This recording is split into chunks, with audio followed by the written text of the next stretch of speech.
Good afternoon, ladies and gentlemen, and welcome to the 2021 International 9-Ball Open.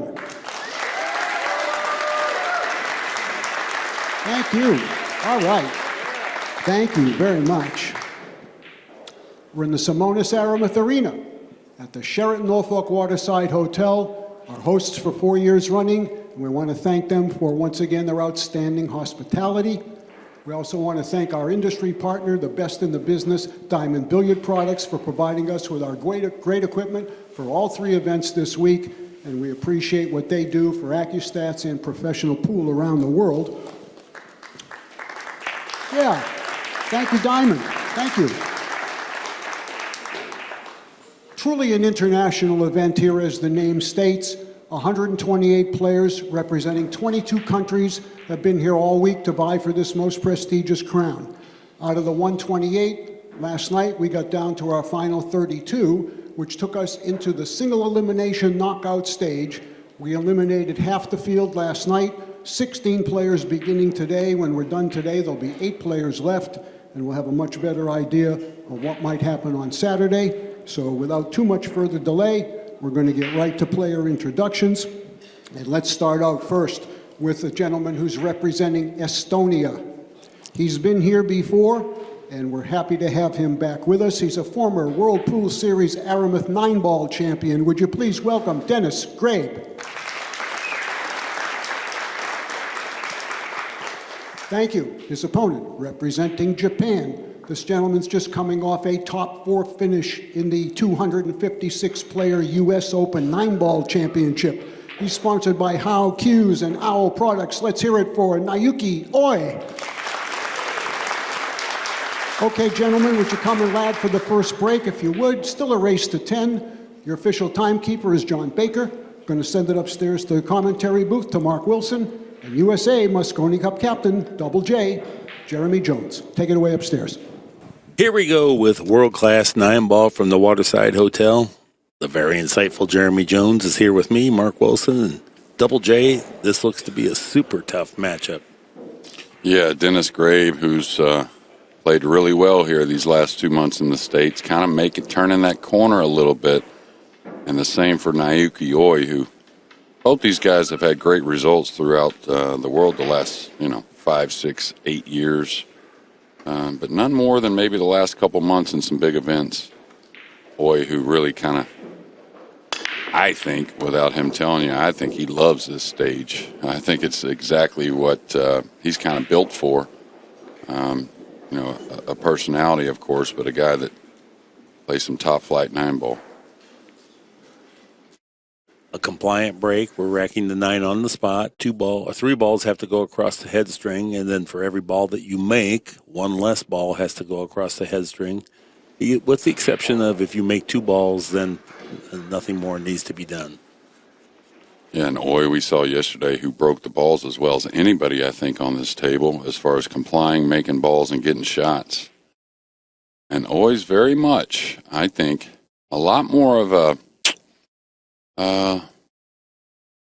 do you say it? Like, really goes with the flow kind of, but also really leans on a tough shot here and there. Once he buries a little bit of a shot, he kind of gets going and really doesn't fear many shots. We'll see him undoubtedly pocket some tough ones here in this match, and maybe a guy that doesn't need the position as much. I think, of course, Denis Grabe, a great shooter as well, but I think a guy that really leans on his cue ball at times, really good with the cue ball, and I'm really just kind of having better results every tournament he plays.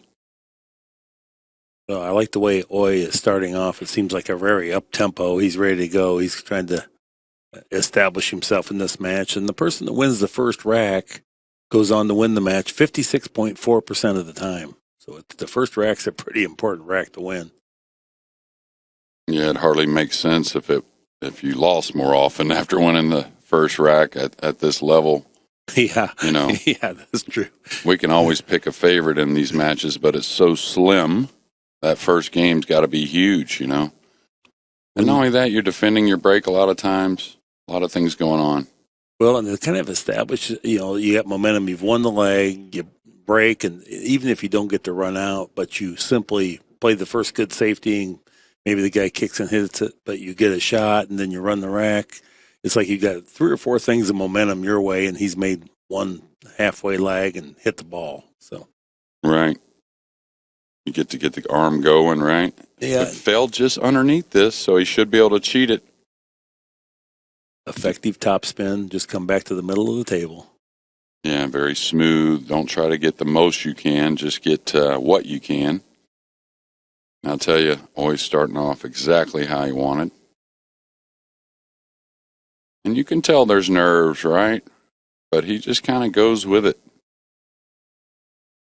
And as well as anybody, and probably, I'll be honest, better than his opponent here in this match, he leaves a mistake behind very well. Boy breaks and runs the first rack. And I think that's probably why Denis is getting the best results in these big events. Still looking for like that big win, but I think he's really worked on that mental attitude.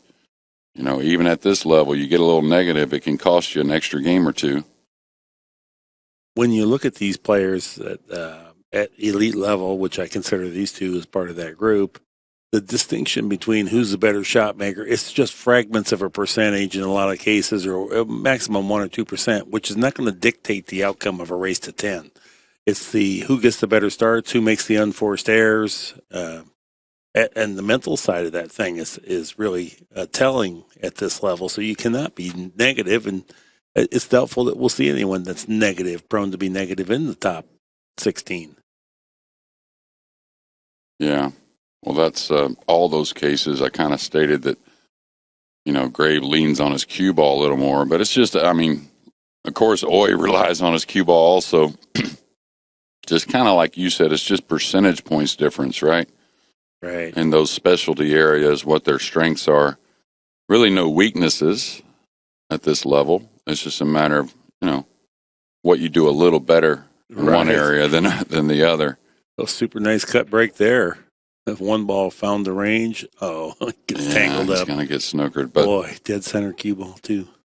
And it's just kind of Denis a little bit to show a little bit more emotion when things don't go his way. And, that's not really a bad role. That's just part of the game, right? Right. So I'll tell you one thing that I noticed. Now it's starting to change a little bit on the outer tables, but SVB's been back there in the corner for a while. And, the cliche of, you put an hour in on the driving range, you should put 3 hours in on the short game, right? Yeah. It's kind of like that in a sense. He's going to play a 2-hour match, but he's looking to put in 6 hours beforehand just for that 2-hour match. Yeah.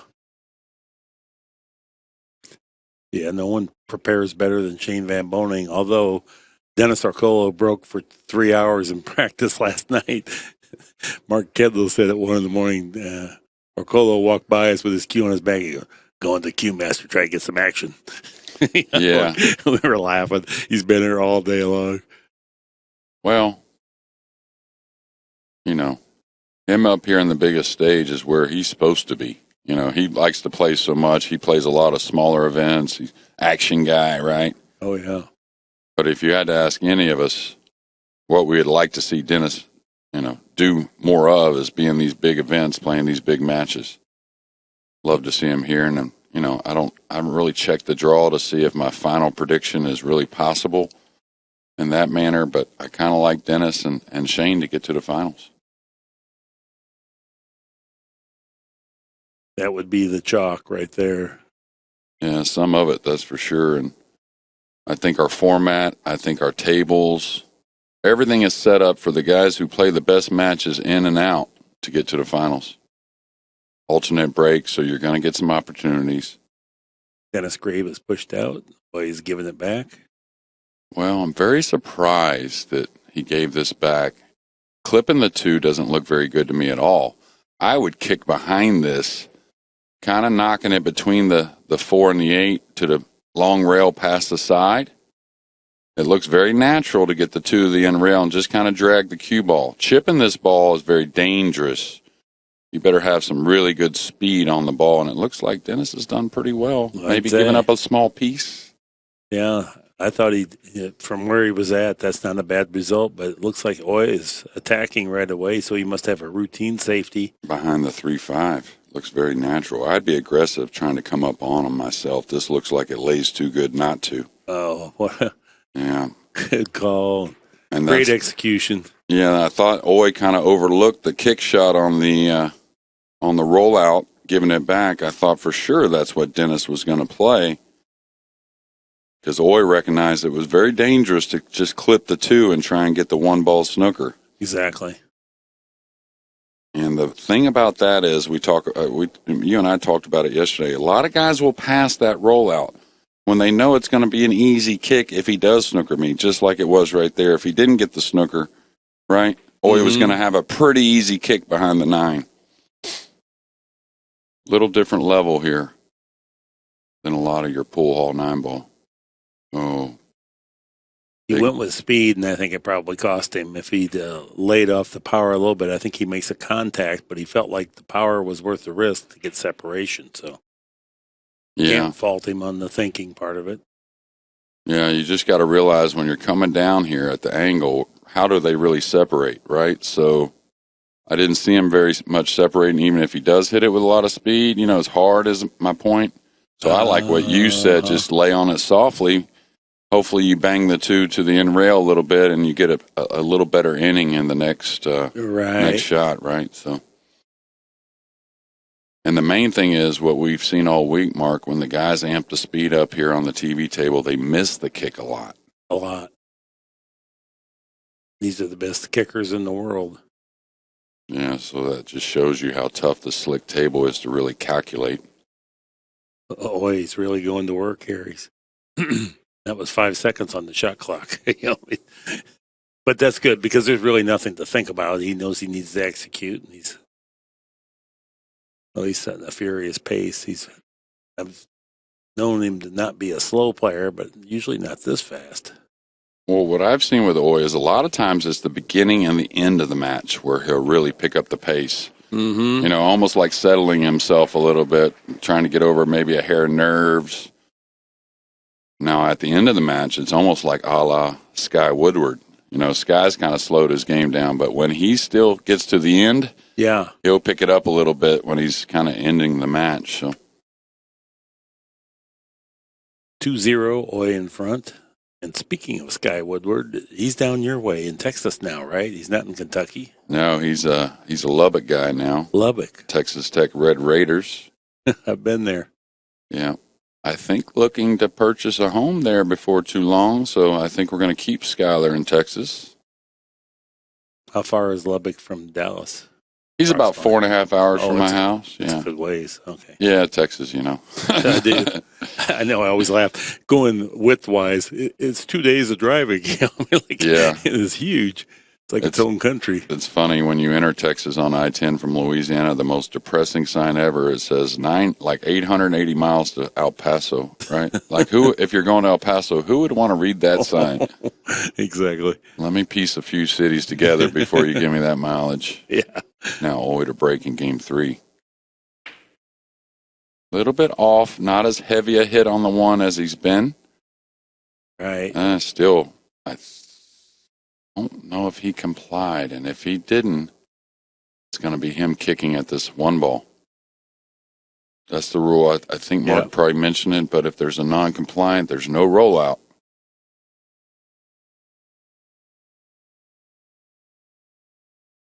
I like the kick here.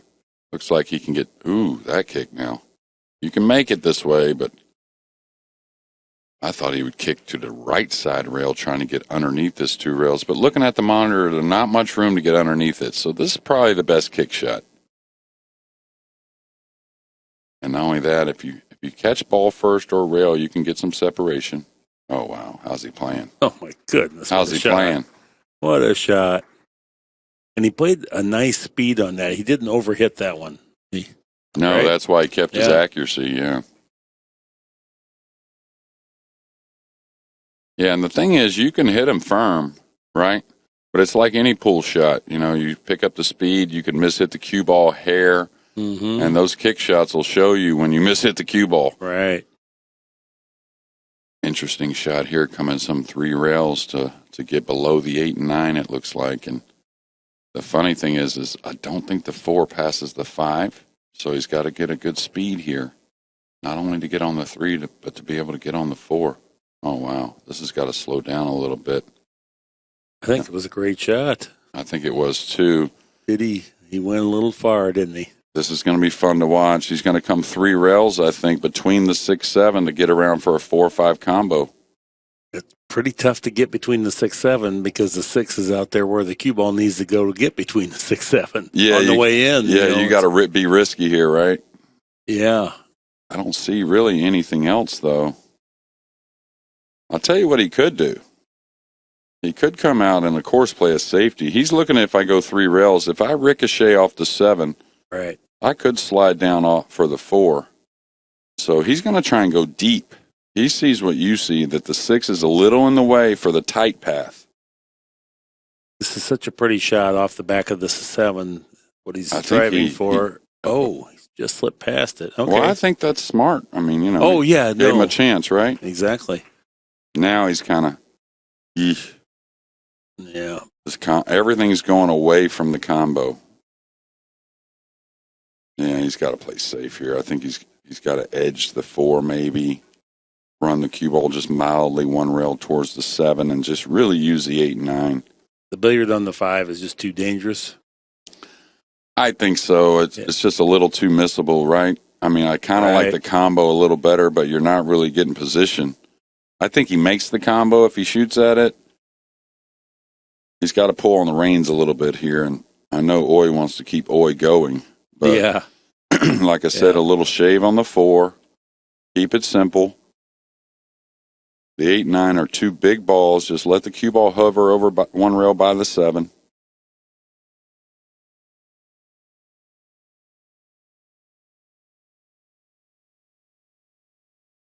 Using a lot of time here. Oh, he's maybe cross-siding this, banking it away and drawing up underneath. Oh, this might get away. Okay, he's contained him offensively, that's for sure, but he may have let him see a little piece.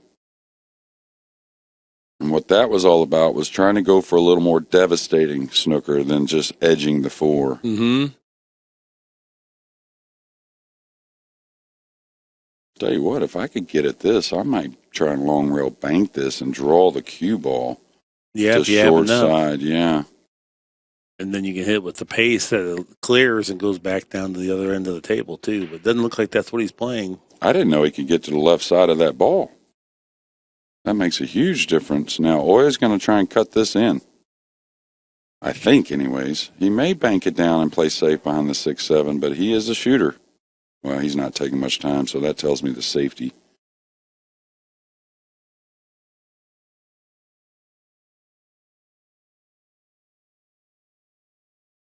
Respectable effort.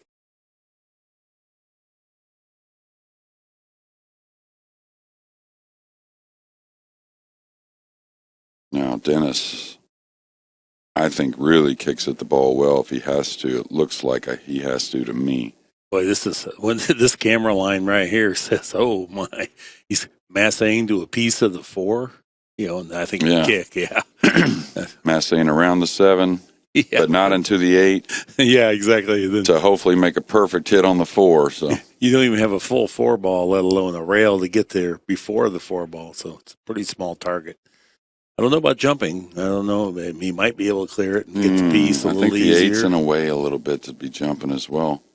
I think he's got good action here. If he feels like he can get underneath it, you'll see a mild kick. If he feels like he's got to come 2 rails across it, you'll see a little more speed. He can get underneath this, though. That's the kick I like. And just let the cue ball slide towards the 5, let the 4 come up a little bit.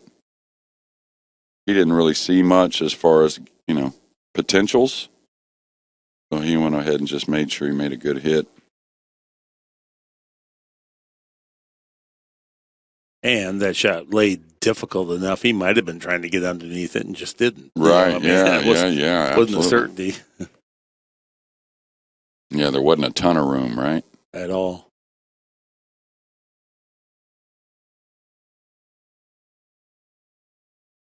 Okay, do you flirt here? I don't really try to flirt with getting too straight on the 6.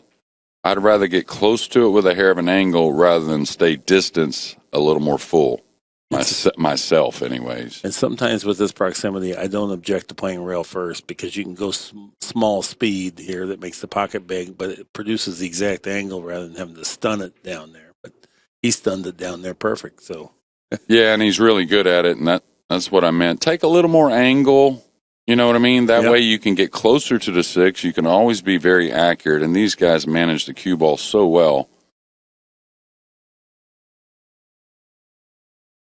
It's not really about what's ideal. It's about what makes sense a lot of times in rotation. Mm-hmm. All right, got a little bit thin here, so he's got to spin his ball. A little bit of right, I think, unless he wants to hit it real light. Okay, just applied a hair of right spin. And just as good a start for Oy as he could ask for.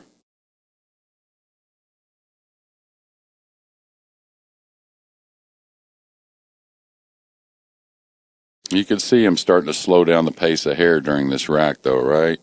It's almost like at first his nerves are running high. He wants to get the arm moving. 3-0 now. Oy with getting the opportunities and cashing them in. Ron, I'll tell you, that first match for the juniors, I think, is going to tell us a lot about this week. It's going to be a lot of exciting matches. Yeah, it went hill with Joey Tate winning the last rack. Both those guys super impressive. Gabe Martinez of New Braunfels, I think he's only an 8th grader. Yeah, he looked good. Dynamic. Yeah, it's funny how him and his brother, we all talk about it, how they're so opposite. They're close and all, but they're just kind of opposites. Huh. You get the feeling of, Gabe being a hair more of the gunslinger type, and Laz very calculated kind of guy. Both of them play great, and of course Joey Tate, that out he made there at Hill shows kind of his class at a young age. Yeah, a lot of heart.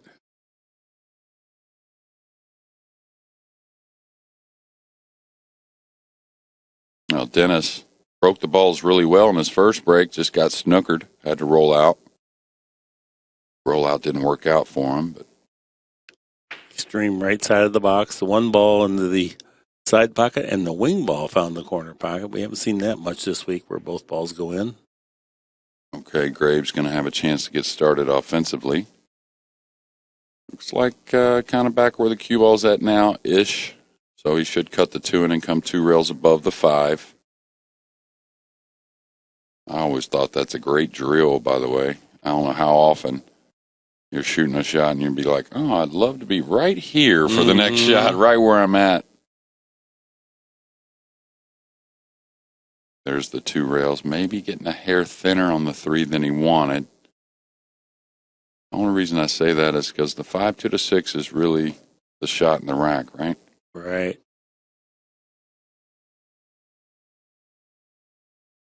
And the thing when you're thin is that your speed control is hampered a little bit. Exactly. Oh, he had enough of the ball there. He could work the cue ball pretty good. And I think he has just the right angle to stun draw this. He doesn't need an effective draw, but stun draw between the side pocket and the 8-ball. We can get the overhead real quick. It would be here and then this direction here. You want to avoid the rail over here. He's looking like he's got too much angle, so a little more dangerous. He's looking like short side with the stun draw, so he's got to have good speed here. Lays on the rail and gets a little straight, could have problems. Good call. Once And, again, the stun draw to the other side. and this is where his tall physique is going to help him a little bit. He can reach this easily. He can cue it with a hair of outside and come 2 rails just above the 9. He can cue it with a hair of inside and come 1 rail between the 8-9. A little bit of preference here. Most would stick to the 2 rails and just putting a hair of outside English here. Coming down, you're not going to get quite as heavy on the 7 doing that, but still should be okay. The other part of it is that none of us are as good with inside because you only use that 1 time out of 10 versus 9 times out of 10 it's going to be outside. So our default, our comfort level is outside. Yeah, and it just goes against the cut. I don't really think it's a deflection thing, right? We just see more misses just because it doesn't go with the cut like a hair of outside or straight top would. That too. Is he pulling this? No. Okay. He went with just a half a tip of left. We did go with just a hint of inside. Yeah, and if you were playing a computer game, right, like that you could just pick which shot to shoot, that's probably the ideal shot. So if he's comfortable with it, he gets a little heavier on the 7 doing that. And you could see how freely he pocketed the ball and how easily he hit the ball to get it. So the angle laid a little better than maybe we could see from where our vantage point is. Because it was very comfortably struck. Yeah, and very good with the cue ball. And I think Dennis, he's made a conscious effort, like I said, to be a little more solid-minded, confident, maybe a little more positive during the matches. All you can do in these, it's a long-term investment, right, Mark? You just got to try and give your all with your opportunities. It's... Right. It's 100% effort on your stroke quality, and that takes care of the wins and losses and makes or misses. You can't worry about the score. You have a job to do, and that's to put on a stroke performance here. Right, and as a player, and of course fans and everything, we always recognize hill, but if you can make it as close as you can to 0-0, that feeling, you're just going to be better, and even at this level. Quality break and run there. 3-1 is our score. Oy in front. Grabe is 31 years old. Oy is 38.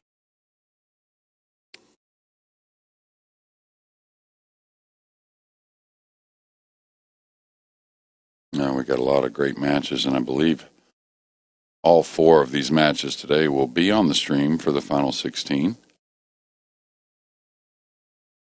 The audience has been building all week too, Jeremy. Look at the crowd this morning. Oh, yeah. Really good. Well, it's getting to Thursday, and we had a pretty good crowd for the opening weekend, and then everybody has to go live their life for a few days and get back here to the Sheraton waterfront. Okay, let's see. What do we got coming up next? Oh, wow. Okay, this is a good one. After this match, it's going to be Ocean and Filler. These matches will all be worth $2,000. The loser gets $2,000. The winner gets $4,000. All right, Oy, who's broke the balls really well here on the main table. That's why, if he lets, just like yesterday, gets that lead built a little bit, it's going to be hard for his opponents to come back. Just because he is not breaking and running a lot, but he's complying. He's getting a lot of open looks, maybe a safety involved or whatever, but he's at the table a lot on his breaks. So a big shot here on the 1. He'll definitely try to pocket this ball. I'm sure he's happy about where the 2's at. Yeah, he's kind of a stay happy guy. Yeah, he is. He's really a fun personality. I really respect that. But a killer with his technique and a fun guy to go with it. See if he keeps the body still. Important on these long ones. This always amazes me. Now here he is on 1 foot. See the back heel is lifted up. You just don't see that much. Well, a lot of the greats, it's similar to golf and different things. Top players, they do some things a little different at times, but that downward angle that we talk about sometimes, the pros like that as much as anything. You get a little more power, a little more control on what's going on with the cue ball, a little more precise hit. I don't know exactly what it is.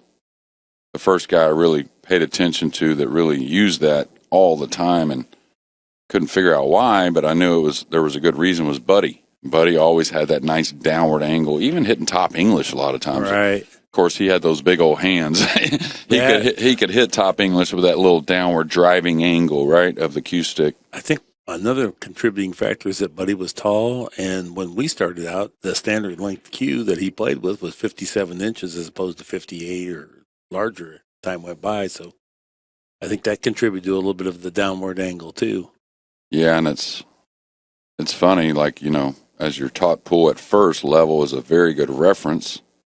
But as you get better, it seems like you start to tend to use that little downward descent into the ball a little more. I don't know what it is. It's almost like pro golfers, they descend into the golf ball a little more, whereas amateurs, we kind of sweep at the golf ball a little more. There is an effect there that's just kind of hard to explain. And Oy doing what he does, 4-1. Break and run out. Well, the downward hit takes away some of the distance with the cue ball. So if you can avoid introducing any masse effect, you'll get the same power on the object ball, but the cue ball doesn't travel as far. And you can also get the bounce draw thing going sometimes too, where you can bounce to the head and you can create angles that aren't normally there with that. Yeah, that's for sure. You get little subtleties that are kind of like in the brain, not something you would calculate, but something you kind of know is going to happen. And the other one is like when I help people draw on the ball. You watch all the pros, they really do, not all of them are the same, of course, but they have a little descending angle, right? So when you do that, Mark, and you're using side spin with it, well, you don't deflect as much. It's a much tighter spin because there's not as much tip surface hitting the cue ball, right? Yeah, so you get the middle of the tip on the side of the ball a little bit, you can deflect the ball quite a bit. And it's almost like you're using a quarter of the tip, like on a low right, versus a whole lot of the tip. It's like you're just using the top left quadrant to draw the ball and use the side spin. So I think that has a lot to do with it. Just a little tighter, maybe higher velocity, higher spin rate, and not what the doctor ordered here for Grabe. I don't really fault him on that. It's just the nature of that cut break. Absolutely.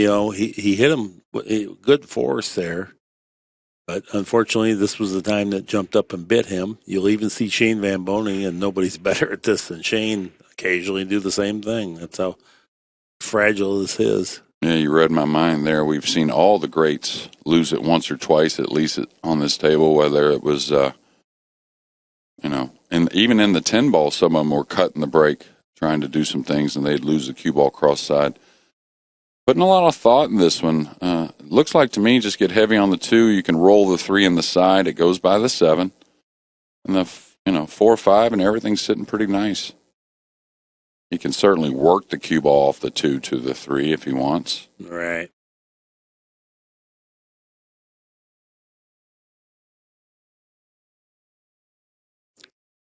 Got a little more angle, so now he may one rail the cue ball for the 3 in the same hole. He's going to come 2. Watch out, that's got to go a little. No reason to be short here, Mark. Not saying he's bad, but definitely a good foot short, probably. Well, he's out off the rail, and this is just a top spin shot with maybe just a hint to left if he wants to. I'd go the 2 rails here. I'd commit to this and go ahead and hit a past the side, get a little closer to the 4 myself. I don't like rolling this ball. Looks a little thin for that. Right. Yeah. Just a little awkward on this one, though. He's a little flat, a little full, and It's not going to be as easy to get back to the center of the table. So, Well, he could play it 2 cushions and just play it in the side. that's what I was going to say. With the 7 hanging, not so important to get that great on the 6, right? I might just softly come 2 rails if I'm okay with the 5 in the side. You know, if the 7's pinned somewhere else, maybe I think differently. I don't want to play the 5 in the corner. That way I could get a nice angle on the 6, but angle on the 6 not really needed. And you can see he went and looked at the 5 in the side, what he wanted to do here. Oh, no, he was comfortable to get back to the center. Well, the one thing that he smartly did there is he went ahead and broadened the angle. That way he doesn't come across and end up on top of it. Maybe he has to shoot the 5 from a little further distance, but he seems pretty confident. Good pinch of the cue ball here. Making very committed strokes, too. Even though it wasn't hard, he still got through the ball nice, and that really helps his accuracy. Well, I've just seen it the last 2 months, Mark. Seems like another player that just gets stronger as he goes. And 2 months of play doesn't hurt. No, absolutely All not. these guys are in peak form. So after Grabe's great break and run out, he accidentally scratched in the side, and Oy negates that break and run out. It looks like Grabe is maybe asking about when he can take his time out. Yep. 5-1 now is our score. Oy in front. Well, and I'll tell you one thing that I haven't seen here that I did see in Ohio a bit. The 10-ball event that Mario he won just a week and a half ago or so is I did see some fatigue from guys. You know, it's almost like I could see the fatigue and they had to remind themselves to keep that interest. You know, not like that's a terrible way to say it. Not they're always interested, but fatigue was getting them a little bit off. A little burnout. Yeah, exactly. Well, some of these guys have been on the road for over 2 months and just living out of hotels or right, doing a lot of driving around the states and Airbnb and hotels. Yeah, stats there. Look at that, pocketed 977 errors made 1. Wow, that's beyond elite class. That's unreal class. Well, like we talked about, the break gets these guys going, and Oy's had as good a break as anyone on this table, in my opinion. Yeah, left side of the break box. The break box measures 9 inches either side of the head spot.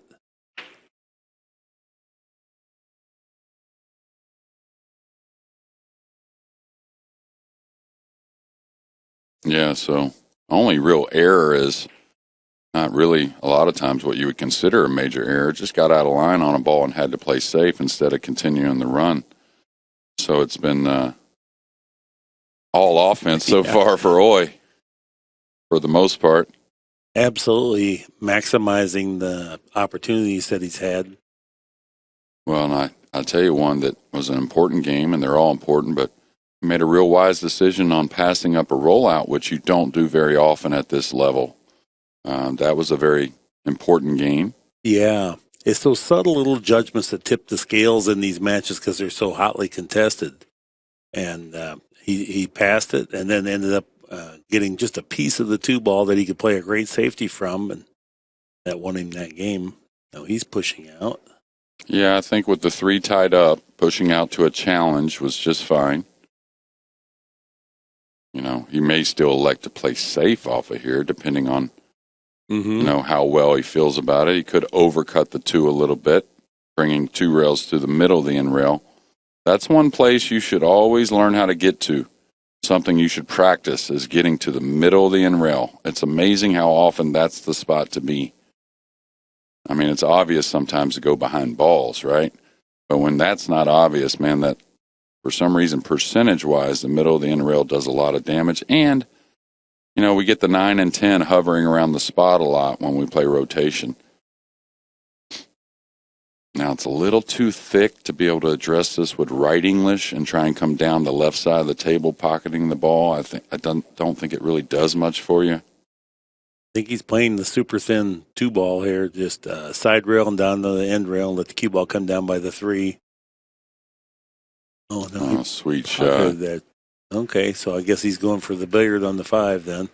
I'll tell you what, there's a billiard on the 9 that would be Right. sweet to see, but it's laying like perfect.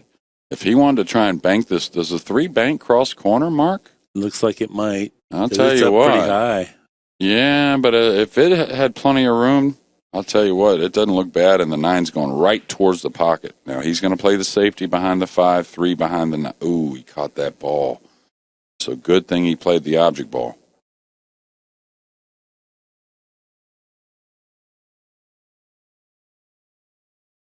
Now we have a lot of guys that are going to be playing in today's final 16 on the outer tables warming up. We have some of the ladies' matches from the juniors going on as well. What do you think about this kick? I mean, you want to hit the bottom side of it, right? Yeah, yeah. But I think just a good, I would say firm medium high ball, not super hard, but a little bit more than medium. Oh, he hit the bottom, so he's going to need a roll. Don't think he's going to get it. Excuse me, he hit the top of the 3.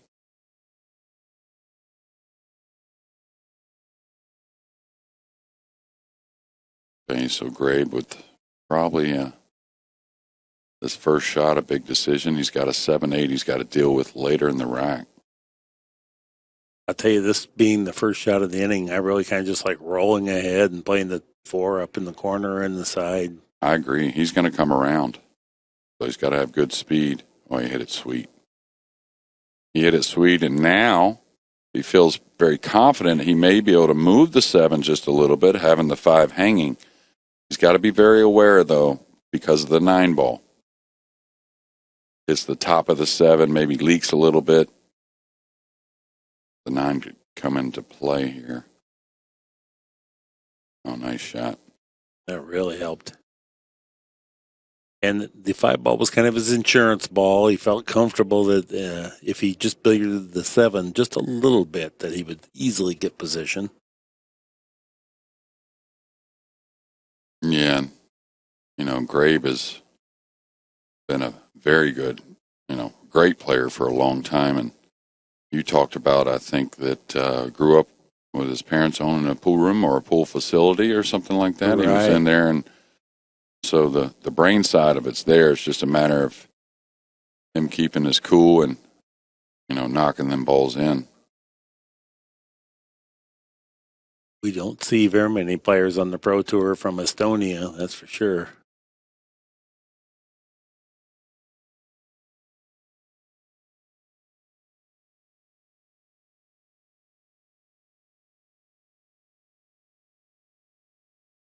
All right, the big man should just pinch this back a hair. I like drawing off the 8. He could come across for the 9 in the side. All right, he got really straight here. I thought he would pinch it back and maybe use the rail to bring the cue ball back a little bit rather than just straight draw. Still shouldn't be a problem. Like to draw the cue ball back about 3 feet. Is he following this? Oh, he's able to he follow cheated it. Okay. If you're comfortable pocketing and it has that hint of an angle, that's probably the better shot than draw.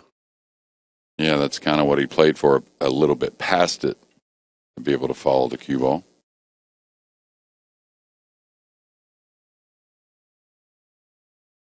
All right.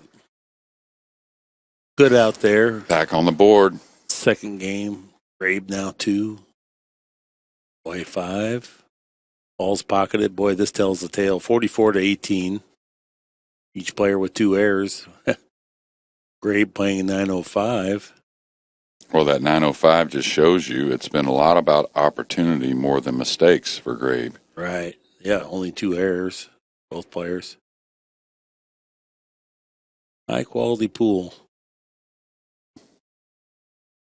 I tell you, of course, these guys are still very young and very capable, but, the final 16, we got a mix, right? We got Denis Grabe, who's been around and been a great player for a long time and a favorite for a long time. Of course, SVB back there practicing.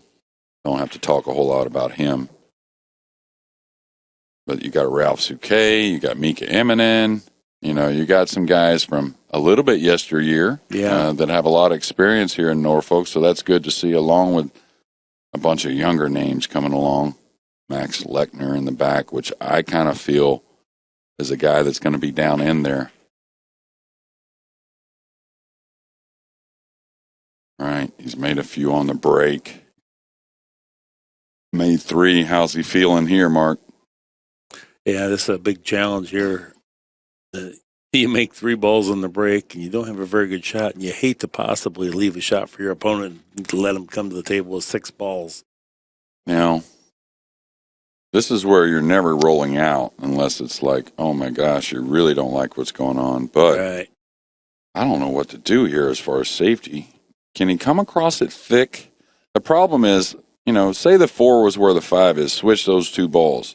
He could come across the 2 and put them up on the end rail and let him see the 2, and probably it's a pretty safe shot. But with the 4 being down here, you know, he can't let Oy be able to roll the ball in and be able to get on the 4, so I don't know what he does here. Even if you take the chance to just like lay the cue ball on the side cushion there by the 9 and try to get the 2 just barely past the 9, that's how it's laying, then the jump shot's available. Yeah, and that's treacherous, the shot you're talking about. This was a great hit here. Yeah, this was good decision and good execution. Yeah, he made that look easy. You know, it's like, oh, yeah, just come 1 rail behind the 7, put the 2 on the back rail. Well, that's easier said than done.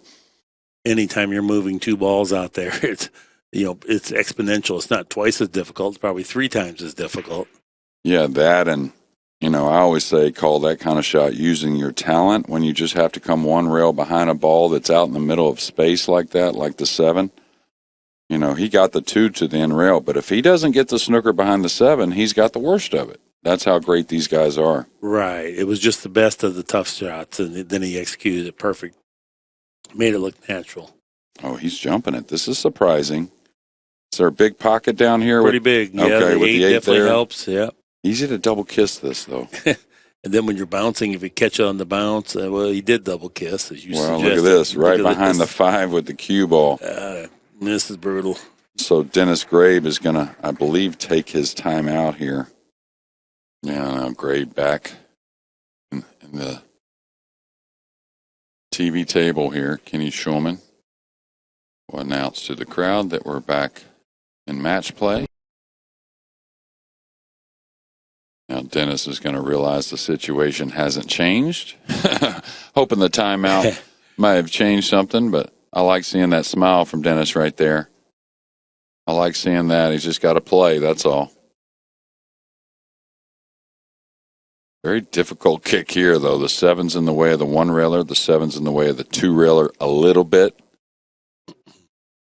The pink is in the way of the 2-railer going to the top rail and then the right side rail a little bit. A lot, actually. Ugly circumstance here to have to play from. Yeah, he's got to kick 1 rail elevated. I think I thought the big right-hander could reach over and not have to use the bridge because he's going to want a little bit of steam on this. Not saying he can get a lot. He'll probably he won't hit the 2 correctly, but he'll foul most likely if he puts a lot in there. Man, this has got to spin. So if he hits it, got a chance to make it, Mark. Wow, do that again. Go between those 2 balls again. Well, most unfortunate for Grabe, it was a good attempt. Everything he tried was going to be difficult at best. Even if you hit it, you probably weren't going to get much. But. Yeah, that's what I was saying. If he hits it, he might make it coming in the way he was. He didn't have a whole lot of ball to hit. Now Oy in a good spot.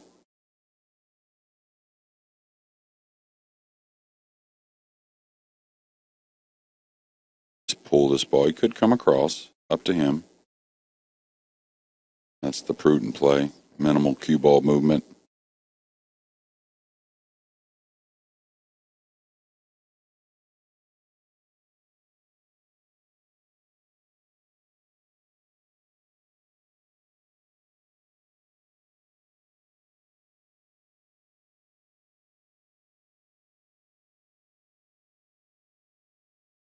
You know, the one thing, of course, we can't label Oy like the 2 guys coming in our next match, right?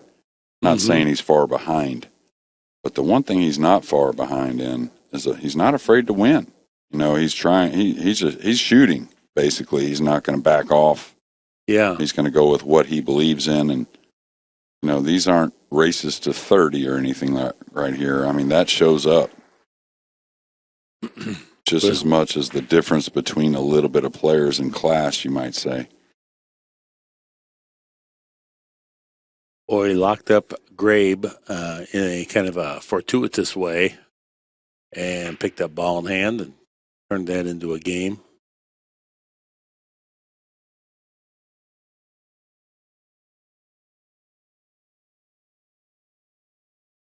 Boy now has 6, Grabe 2.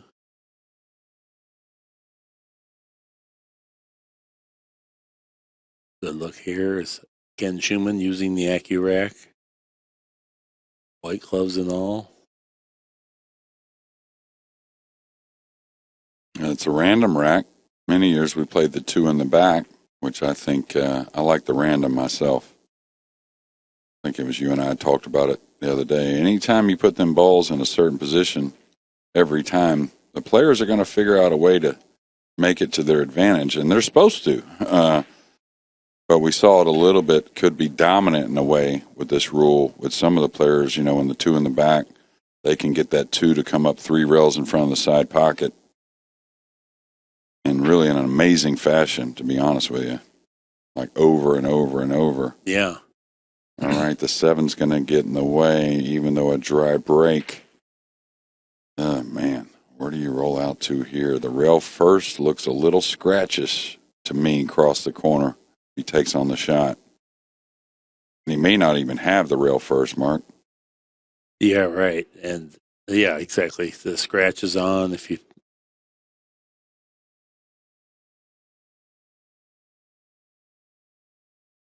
Okay. Score of 6-2 is confirmed, as I said. Better watch out. Yeah, now. Oof.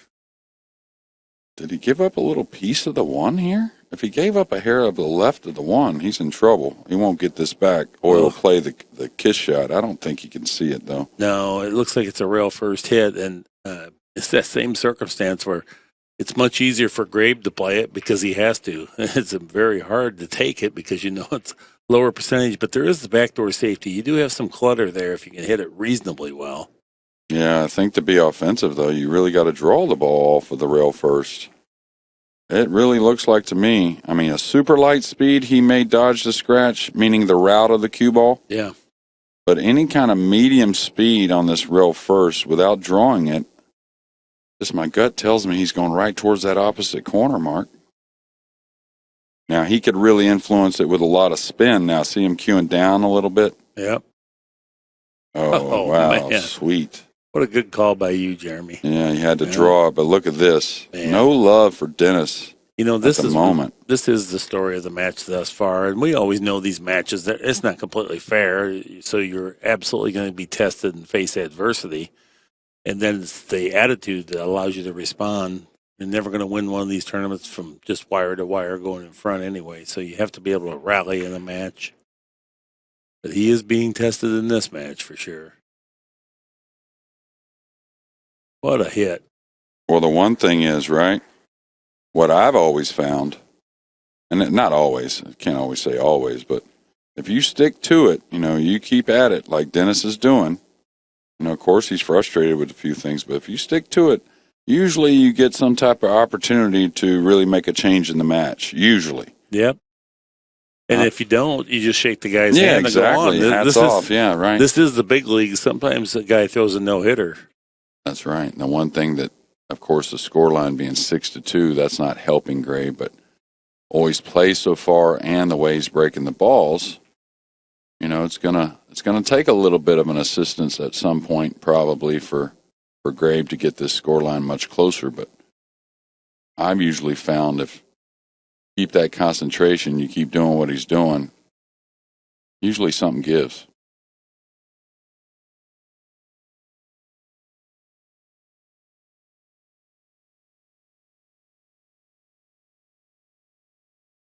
All right. What he's looking at here is a few things. It's one thing, he can get to the 6 off the 5, even though it's a little tight coming across the 7. But he knows he can't get that great on the 7, on the 6. So getting back on the 7 nicely also is a little alarming to him here.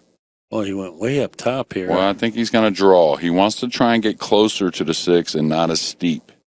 I think that's why he went heavy. The 7's kind of precluding coming one rail and getting down there a bit, you know? Kind of cutting that off.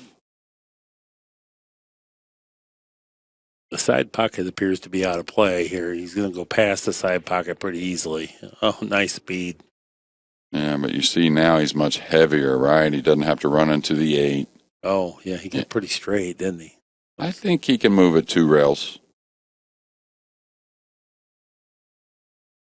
Yeah, he's pointing his tip where he'd like to be out there in the center. It's a good idea. Get a very defined target that you're going for here. It's like a perfect cue ball, which is, again, something he relies on. A lot of the Euros, of course, arguably, you know, as a whole, best position players in the world, probably. Taiwanese, Chinese Taipei players, very good as well. Of course, you can't ignore the Filipino players, but I would say, if you want to call it efficient position, I would say the Euros maybe.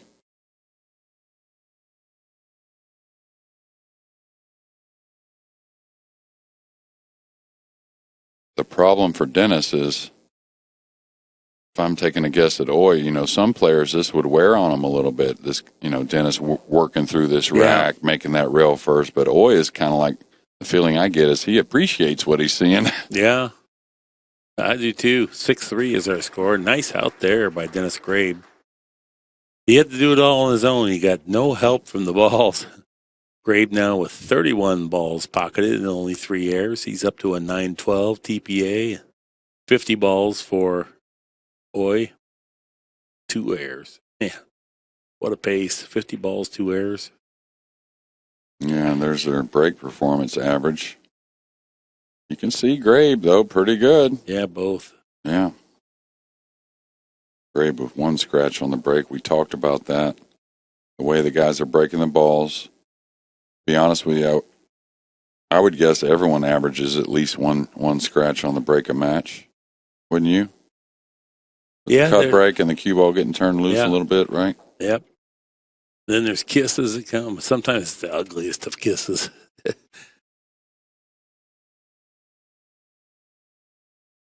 It's like Grabe is going to move to the extreme right side of the break box here for this one. He's playing the 1 in the side to his left. He's got that down. Like he's not even, doesn't even look like he's worried about the hit on the 1 to make it in the side. That would look like he made it look like a hanger.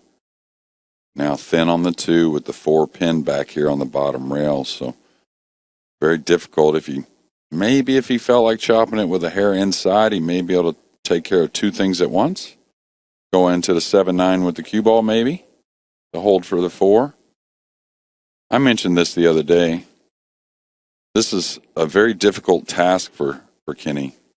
I kind of feel like we're supposed to just snip the rack.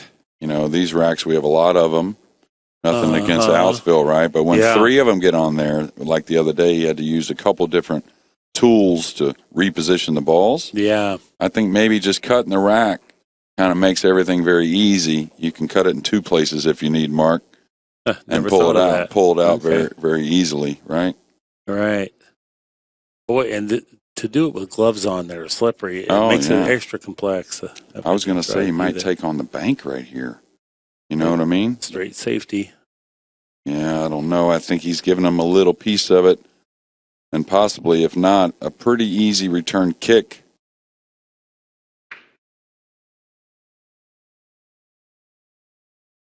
Now, Oy looking at the 7, I didn't think it played in the corner, you know, after the rack was broke. Definitely goes in that side pocket. Oh, he is snookered. Good overhead here. He's looking at the long rail kick excuse me, it's to the short rail, but we always call it a long rail kick for some reason. But Yeah. trying to catch the second rail here. Beauty. Great Good hit. Yeah, and good speed too. That's all. Trying to go more speed would be ridiculous because you lose your accuracy with the cue ball so much easier. Yeah, and that medium lends towards the cue ball, just kind of floating down towards this rail. And if the 2 doesn't lay over a pocket somewhere, you usually leave a very difficult return. Takes a monster shot to get back down here. These guys are capable of that. Well, I'll tell you what else is the problem. Very hard to shave the ball and run the cue ball here. Right. So I'm not so sure what he's going to do. I mean, he can almost push straight through it, and if he can have the 2 avoid the 8 and just follow the cue ball down past the 6 and let the 2 roam a couple rails, but it's a delicate shot. He could bank the 2 kind of back where the cue ball's at now, roughly, and go 1 rail behind the 6-8. You're always fearing the jump cue there. Difficult here, I'll tell you. I don't know what the shot is. The for sure shot. There's nothing black and white about this one. That's the first shot I was talking about. Man, just go through the ball. Goodness, he played that well. Yeah, you're trying to use a little distance to give yourself an extra safety in mind, but that took a committed stroke there, Mark. That wasn't easy. No, that wasn't the natural angle. You had to hit the exact part of the 2 ball that you wanted to get this effect on the cue ball. And you can see he did because the speed is right. Now, Oy elevating just a little bit. Doesn't need to jump much. The thing is here, sometimes when you don't have to jump much, you let up a little bit. Got to make sure he still gets over a piece of the 6. Wow, what a hit. Man. Oy has all the shots, no doubt about that. Yeah, and to me, that looked just like a really straight stroke. Didn't it? Oh, boy.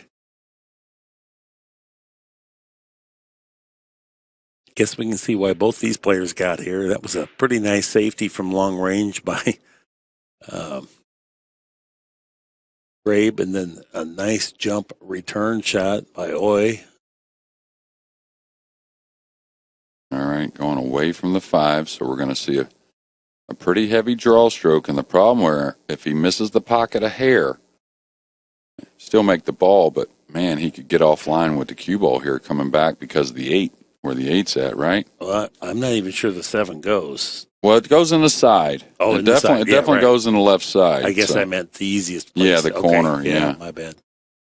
So, but I would fear the position here a little bit. Got to I don't know if he got there. Nice shot, actually. Simplified it. Left a nice natural angle to come 2 rails and get to the backside of that 7. May catch the 3rd rail here on the bottom, but pretty much straight high here, right, Mark? I mean, yeah. I don't think you really have to put much side spin. He wants to get past the side pocket before he contacts that long rail, though. Yeah, coming 2 rails at that chalk, right where he's standing, kind of like. Now I like him sticking to his original plan. Now he's kind of looking like, man, I might be able to break these out 2 rails. I like his original just play shape. Yeah, pretty small target. Oh, boy. Okay, hit the point. Yeah, and now, I'm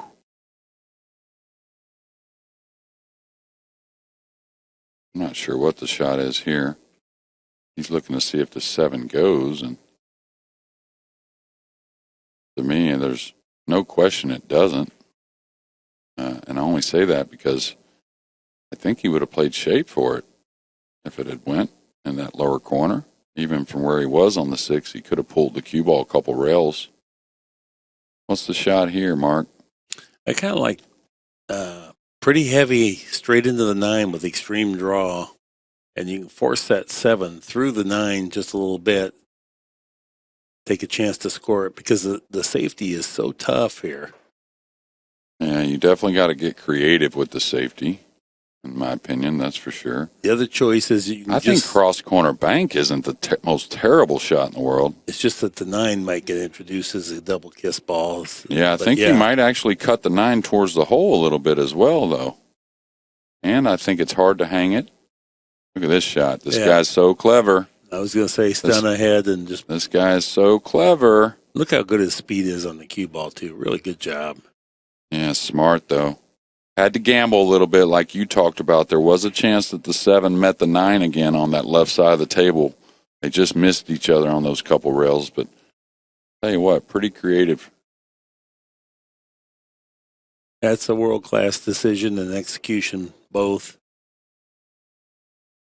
And you know that you have to be a very experienced player because most of us are refrained from practicing something distasteful like that. We just knock balls in, and then that's not a fun shot to practice because there's no glory if you do hit it good. But oh boy, he's left him a shot here, not what Grabe wanted. Usually very good at those, touchy safeties.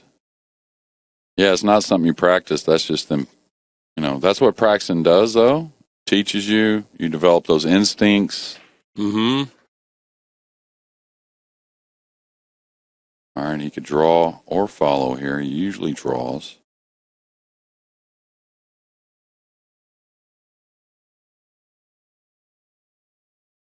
Now, raising that TPA now back to 966. It'll go up after this 9 ball.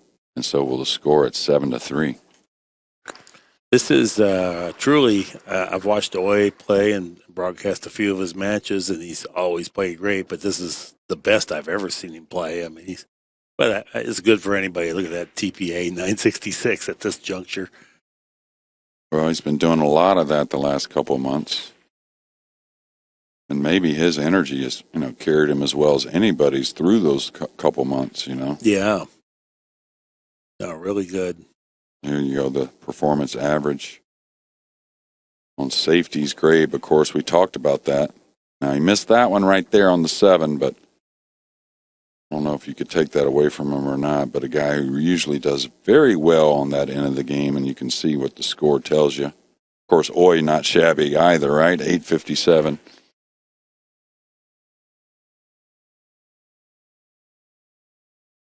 It's kind of funny when you talk about, hey, go out there and win this match. Okay, what does that mean? You just go out there and try to play well? No, it means you got to win the components of the match. So you win the lag. You try to do better than your opponent on the safety play, the kicking game, break, all those different aspects, shot making, unforced errors. It's kind of like a football game where clock management, and field position, special teams, trick plays, coaching, all those different. Yeah. That's how you do it.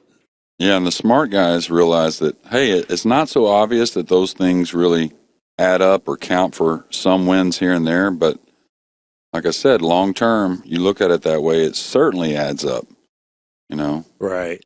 It's almost like, with the template and certain types of rules, we don't get to see a lot of the game, but you still want to have all those parts of the game because it's going to come up to win tournaments. Okay, super thin here.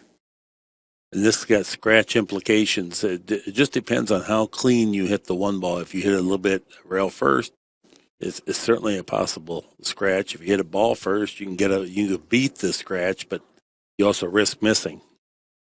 Yeah, and it's one of those that we, when we're really feeling good, we can just straight high it and chop it in and go back and forth.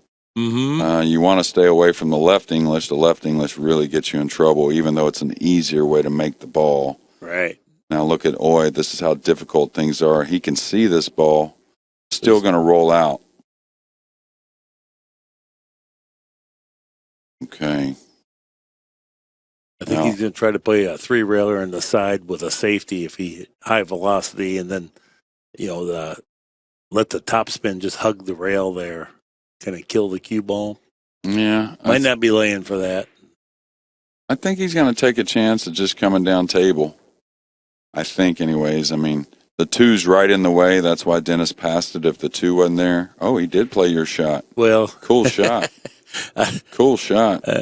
I don't really like that because I don't think he was trying to warp. I think he double kissed there, so the shot didn't look as good, but it wasn't laying right probably for it. No, he rolled out to where you had to cut the 1 a little bit to get it going 3 towards the side. Now, tell you what, all in all, another good look at the 1, but not easy for Grabe. The 2's in a bad spot, very thin on the 1. I think he takes it in the side. I think, anyways. I mean, I like the corner myself. Looks like he's sizing up the corner. So he's going to try and pinch the cue ball to the backside of the 2. Might even come between the 2 and the 6 here. Yeah, wouldn't mind contact on the 6 either to slow the cue ball down. Pretty shot. Oh, no love again. Golly. Yeah, hit center cut there on the 1. Just everything is just conspiring against Grabe. He's playing well, but he just can't get that start. Yeah, he's got to keep this simple. Maybe shave the 2 with a little right spin. Can he bleed the cue ball over behind the 4 mark? Super thin and kind of use the 9 and 4, maybe? It's tough. Yeah, that's super tough. from there because you can easily rub that 9 when you go super thin. Well, you're going to, hit the bottom side of it super thin. Oh, I see. With right, coming to the bottom rail, yeah. Because the 9's not going to move much, you know what I'm saying? Like, even if you don't get behind the 4, right? Right. No, you should have a pretty good handle on that one. I think that's the right call. Yeah, I think if he gets involved really trying to move the 2 a lot, he could have an error. You know what, though? On the overhead, it looks a little bit different, and that's not quite as easy as I was thinking. If the cue ball was just down table a little closer. No, it's not easy, but I think you had to do it anyways, just because that was a shot. You got the 9 to help you. You know, the 9's always going to give you a pretty decent feeling you're going to get and cut off a little bit. Now, Grabe looks upset like he's left him a hair of the 2. Oh, we can see it. Now, the thing on that shot that you recognize is maybe don't try to go behind the 4 so much. That's what let the cue ball come up too much, and I think he can pocket this. I think this is makeable. Maybe go into the 8 one rail. Oh, he got past it. He's not going to like this. And I'm very surprised that Oy didn't recognize that was going to be too much speed. Boy, the way he jumped that last ball. I know, right? I feel like if I was Grabe, I could barely look at this one. Yeah, and maybe he was trying to go into the 8 there. I don't know. But I wouldn't think you would want to go into the 7. That could cause some problems, believe it or not. But maybe just an overhit, huh? Yeah. And he got the ball down. I think he thought that this was the unlikely result, but it did occur. All right, this is going to open up for Dennis. A little thin into the side. And can he move to get to the other side without really risking bobbling this ball? Does he play it off the 5 mark? I think he has to play it off the 5 because it's down table. It's a diamond and a half down table, and it's pretty narrow passage to the side pocket clean. Oh, he could with inside spin. Boy, he got a lot on that. He did. So it was a little bit better hit than I maybe thought.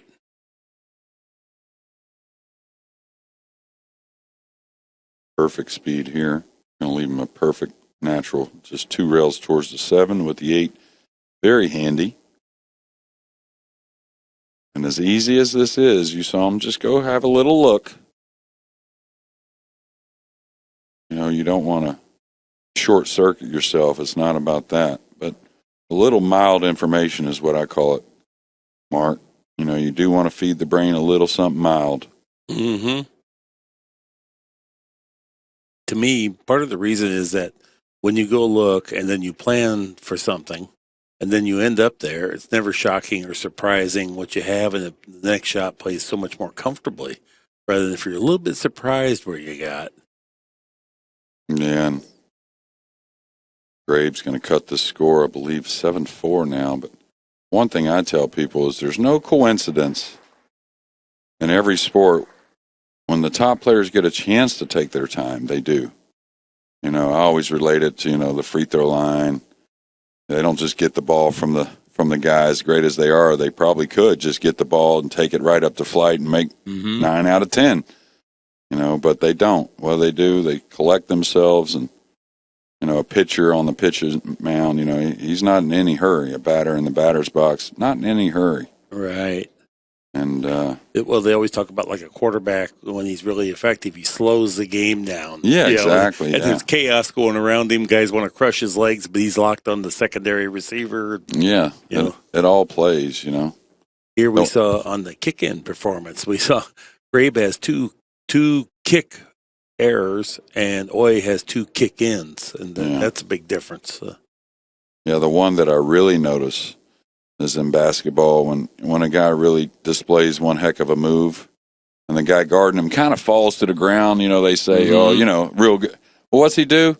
He doesn't immediately shoot it. He knows the guy's on the ground. He collects himself and just squares his shoulders and makes the shot. So even in those reaction sports that are always high-paced, players, as much as they can, they try to take their time when they can. And here we're in a stationary sport. So you can certainly, take an extra few moments before every shot. Just makes you a little better. And I kind of feel like mid-match things are starting to change a little bit. Grabe grinding out a few games and now gets a great opportunity after his break. Here in game number 12.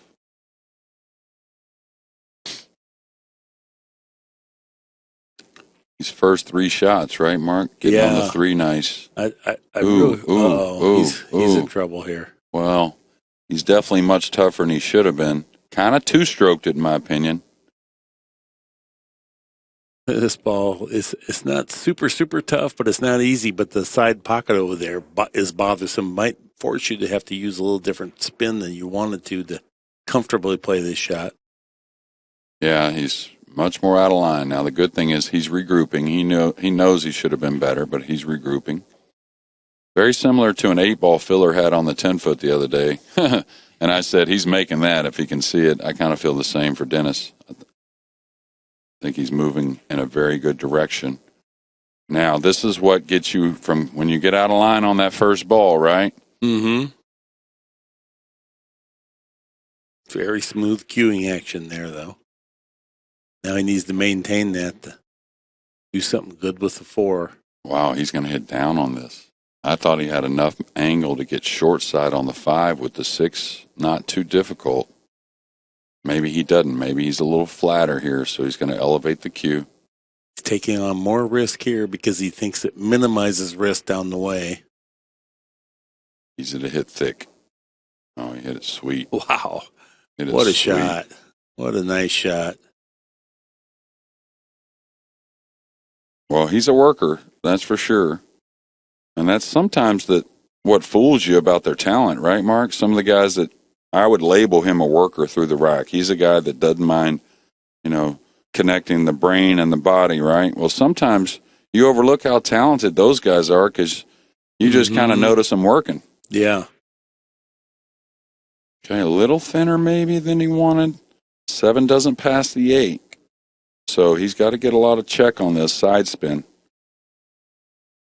And I don't know if he tries to get to that side rail, Mark, he may flirt with this side pocket. I may just drift across this 7 here. And if you bump the underneath side of it, it's not the end of the world. Right. I don't think he's going to do that, but I agree with what you're saying. But I think he's going to go real heavy. Up and down? No, right-hand spin. Well, he's looking at the center of the table, so that tells me he's entertaining just one rail on the awkward side of the 7 to the center of the table. Oh, and not even going 2 rail. Okay, yeah, just come above it. I like that. Like a 1 pocket. Sometimes you do that in 1 pocket, right? Just trying to. Ooh, see how he squeezed it home? Hit it very thick. So he did go heavy side spin to get. Yeah, but that one caught a lot of pocket. Well, and that's how much squirt you introduce when you have heavy spin. It's hard to account for how much squirt you're going to get at that range. But he was close enough to the pocket that he was able to float it in there, despite the fact that it staggered a bit. Yeah, I'm not so sure that one goes in on the outer tables. It doesn't matter now, though. Outer tables for the 9 balls, just for practice, right? This is the one you got to win matches on. No, that's true.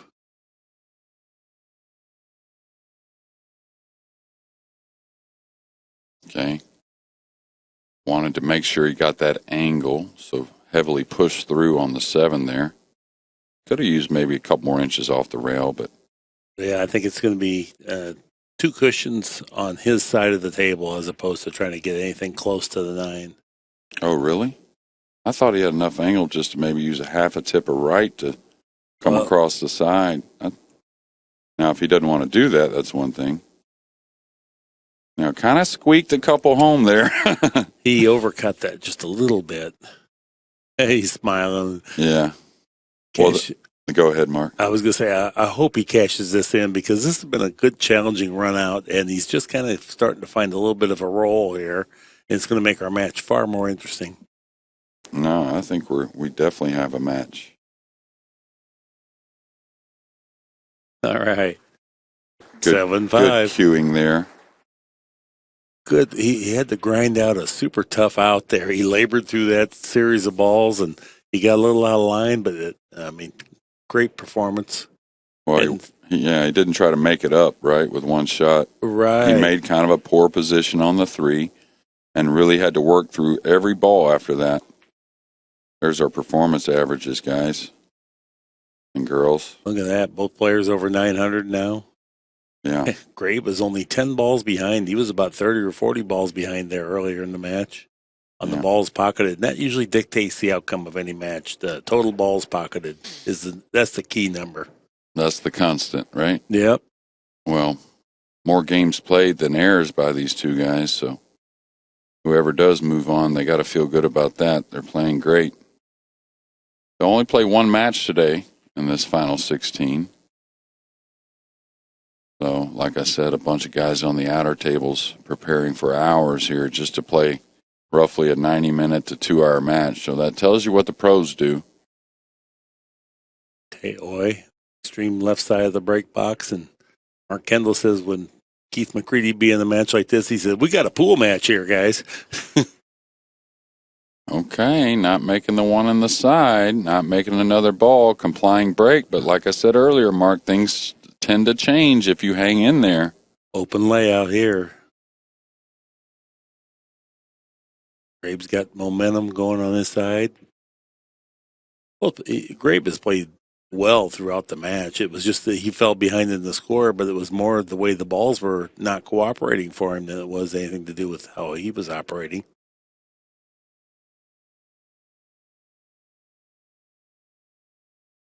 Made some good decisions in that last rack. Yeah, he needs a couple good decisions to start this rack because really getting to the 3, he can get there with a nice cue ball. That was a good start. Yeah, the 4 near the 5. 6 pretty open to get on the 7. Nothing really pinned away on a side rail or short rail. That's too alarming. Looks like he's got natural here to go between the 5-4 to the side rail and maybe drop below the 3-7 down on the bottom rail here. Yeah, like this. Beautiful. Yeah, now here comes the decision, right? Right. Pretty easy to say the side's probably the shot. If the 7 wasn't there, he probably just comes one rail out to the, at the 4 for the 4 in the corner. But with the 7 being there, I think he moves the ball pretty easy here. Boy, good speed. If you get thin on that 4, it's a real problem. I think I still would have opted to go for the corner pocket. I know. There. I think if the 7's out of the way just a hair there, I probably definitely still go to the corner, and I still may have, just because it leads me to not many problems, and it leads me right towards the 5 ball. If the cue ball's thin on either side of the 4 at all, it's a real problem to deal with getting on the 5. But he fell in the ideal spot. Perfect speed control. All right. No reason to risk flirting with the 8. And that's what he's weighing out right now. Yeah. Does he want to come on the inside of that 8? Or does he want to go around the 8? No, I'm just saying that's what he's... No, absolutely. Right, that's what he's saying. What he's saying is, I don't want to flirt with the 8, so where do I want to get on that 5 to come around the 8 in a moment, just as you were saying. I was just trying to figure out which one I think is maybe percentage-wise best. It's weird. Looks like he's going to the around it all on the side pocket between side. the 8-9? Yeah, to the left of the 8, like, Mm-hmm. Because he played it pretty full. Yeah, and that's where he's just leaned his cue. So, again, nothing wrong. He can handle a little angle on the 6. One recommendation, stay off the rail with the cue ball. This takes the 9 ball out of play altogether.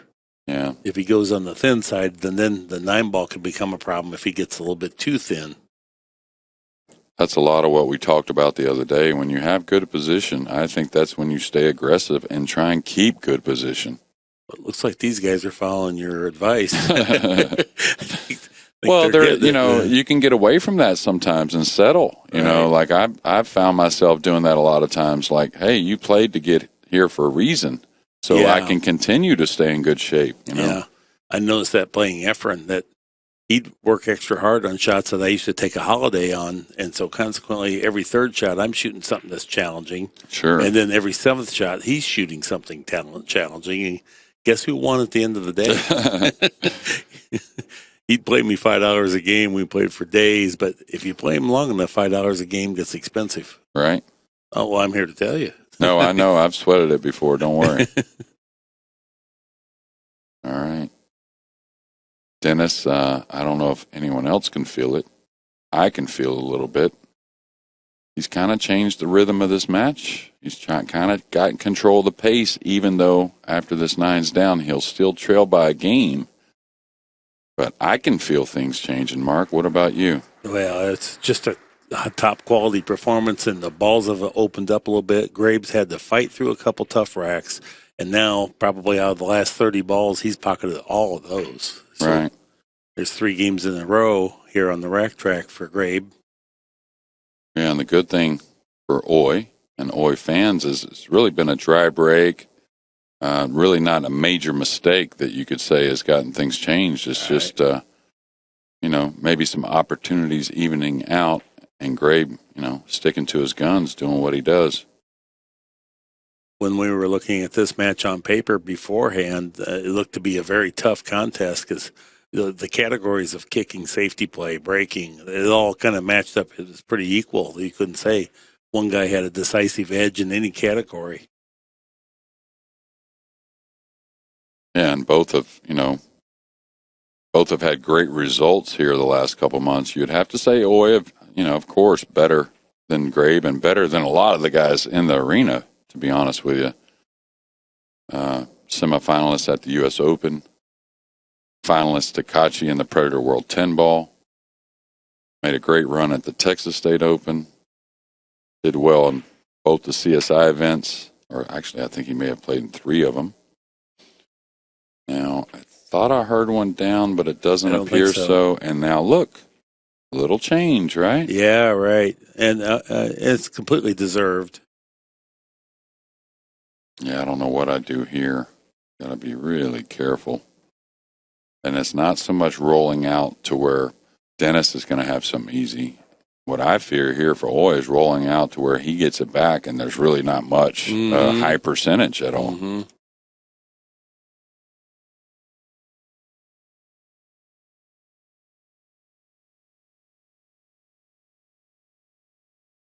Yeah, this is tough. Very, very tough. Yeah, this is one of the situations I'd love to be tying something else up. Like maybe if I wasn't going to get snookered, I'd love to roll the 7 onto the 5 maybe. Right. Leave a little edge. That seems like it's dangerous. You can get snookered, but how about the 9 down on the 4? I guess that's kind of in the same predicament too. You can maybe bump the 7 to the rail and then on top of the 5. That way you hit it right in the face. I don't know what's happening with this shot. Ooh, big trouble if he let that 6 get on top. Kind of feel like he didn't. I still don't like this push out.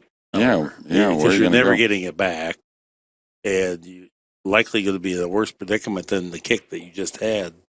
Yeah, what's he going to do? Graze this and go behind the 6 with the cue ball? It's about the only guaranteed. I would have liked to have sized up what the 2 looked like coming towards this lower right-hand corner.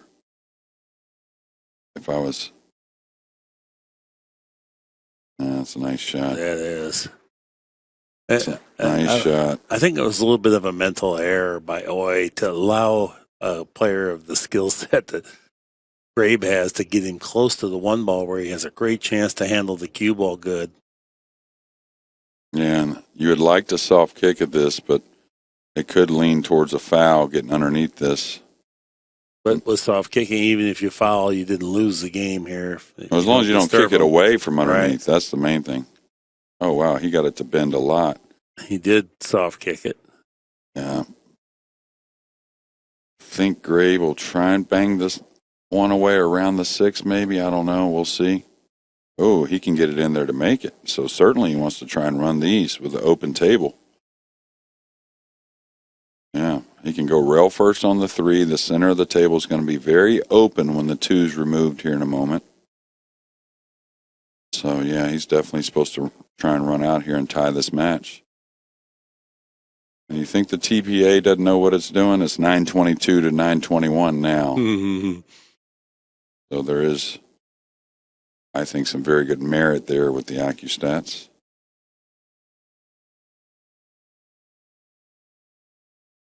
Yeah, now we're all tied up. All right. Going to drop down below a little bit. Okay, he's going to come 3 rails, right, of some sort. Good thing here is when the ball's hanging, don't have to kill it, right? You just cheat the pocket to create and help a little cue ball movement. Yeah, that really helps you. You don't have to hit it so pure, so now you can just totally play cue ball and angle and speed. Okay, I thought he would try to get a little more full than this. Yeah, I thought he could be a little bit more aggressive with that one. Me too, because now he's got to stun back and forth. And not saying there isn't choices on the 5, but, you know, anytime you're stunning, you let up a hair.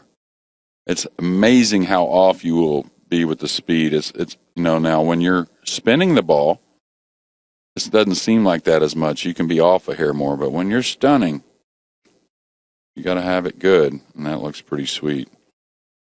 Yeah, he got through the cue ball good with his tip there. Mm-hmm.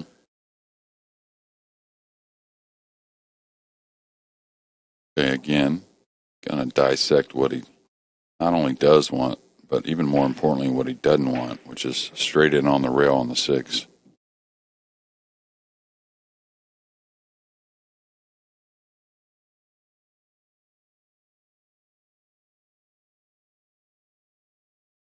Might have got a little straight here, Jeremy. This is what he was not wanting. The good thing is he got the cue ball off the rail a little bit. He might have a hint of an angle, too. He does. Tell you, I'm watching Ralph Souquet a little bit just because he's always interests me in his practice. And he's been over there banking the balls for like an hour, just banking them. You wouldn't see that from the Kaiser too often, huh? I don't think I've ever seen that. Yeah, he works on every aspect of his game. He might feel like he's not been banking well in this tournament. Well, some in America, you know, feel like, of course, you don't want to do it like just warping them in 100 miles an hour, right? But it's not the worst way to really start to feel the stroke and feel very fluid with the stroke.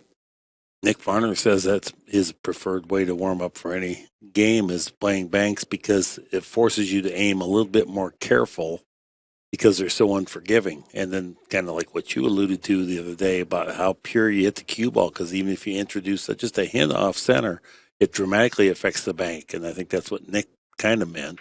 He said it differently than you did, but the bottom line is Nick swears by warming up by banking, and then you learn the rail speeds and the... Sure. So... A lot of gut instinct stuff, right? Yeah. And then you get to see what's going on. Right. I always thought the rail tells you a heck of a lot how you're, like you said, hitting the cue ball and how the stroke timing is. The rail really just doesn't lie. Kind of like when you bend one backwards, you know, kind of usually means you kind of hit at it a little bit, you know, kind of unnaturally comes off the rail. Usually means not too pure of a stroke. Now looky here. Boy, to tie the match, huh? Oh man, this is one of the most exciting matches we've broadcast because it's not just the score, but it's the quality of the play that led to this score. Yeah, and it's really been a tale of 2 matches, or 2 guys in this match. You know, the first 2/3 coming through, and even more importantly, and I don't think it'll affect Oy overall if he gets an opportunity, but I definitely think that Grabe has kind of got a stranglehold on the rhythm here in this match and the tempo in this match. Yeah. Or it looked quite the opposite early, right? He's got a pocketed like the last 30 or 40 balls in a row. I mean, we haven't seen Oy for 20 minutes. Well, and he's, you know, overcome some early things that didn't go his way. but he hung tough. And you Yeah. suggested that sometimes those things turn around, and now he's capitalized. He had to gut through some tough racks in there where they did not cooperate at all. And here we are. And the thing that I like is, of course, there were some things at the beginning of the match that he wasn't too fond of. And he showed a mild bit of frustration, right? But even here, he shot a 2-ball a moment ago, got himself way out of line. He didn't show that frustration like he did early in the match. He just got, kind of buckled down and gathered his concentration, and, he's performed. Now, time for Naoyuki Oi to respond. He's made the one. I don't think he's going to get a complying break, so things have really changed here on the main table.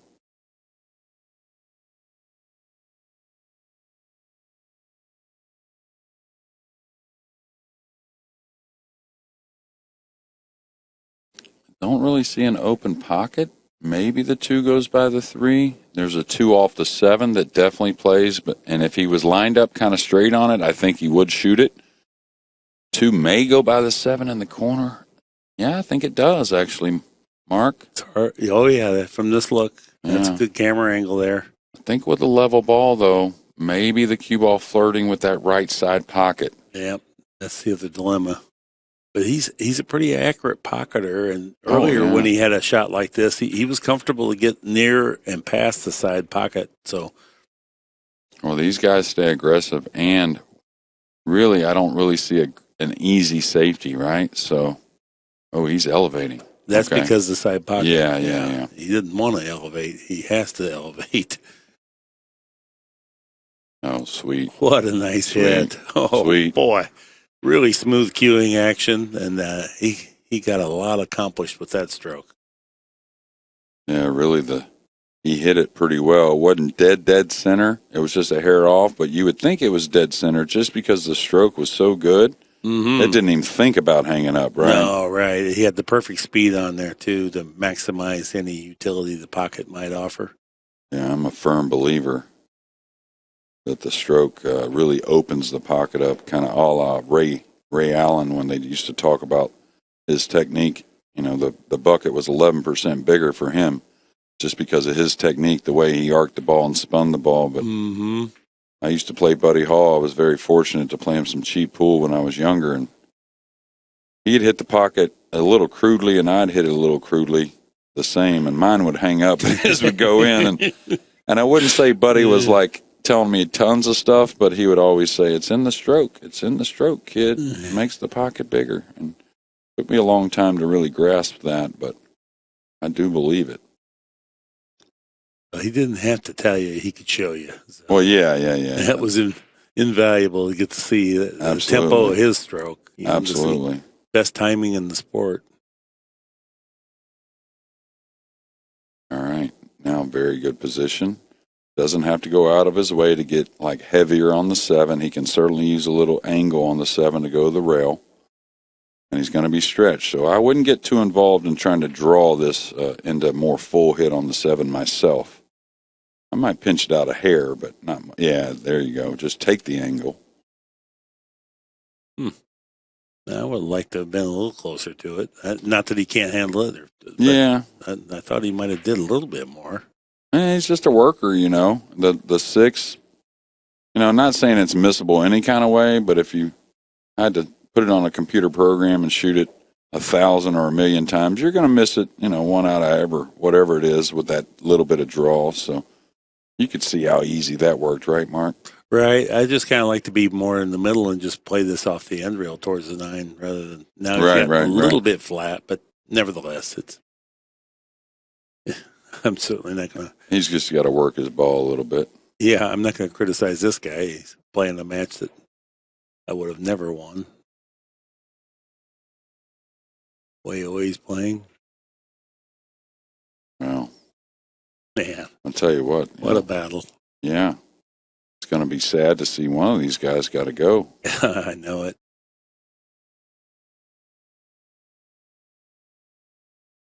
I like the way he takes his time and goes down and kind of just wipes the cloth down by the pocket, relax a second, and just make sure you put a really good stroke on this. He's not going to miss it, but slow down there. Finish up your job. Yeah. 8-7.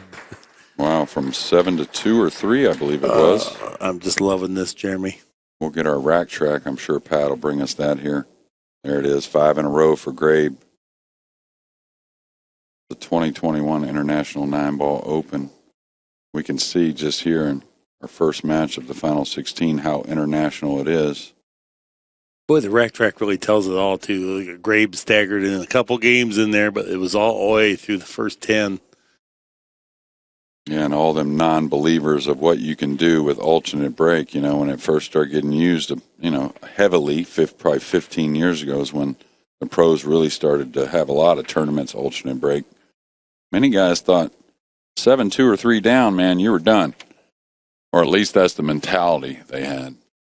Yeah, a lot of guys say that, but it never resonated with me. No. I don't know. Me either. Well, I don't get that, but anyway. All the other sports maybe we played,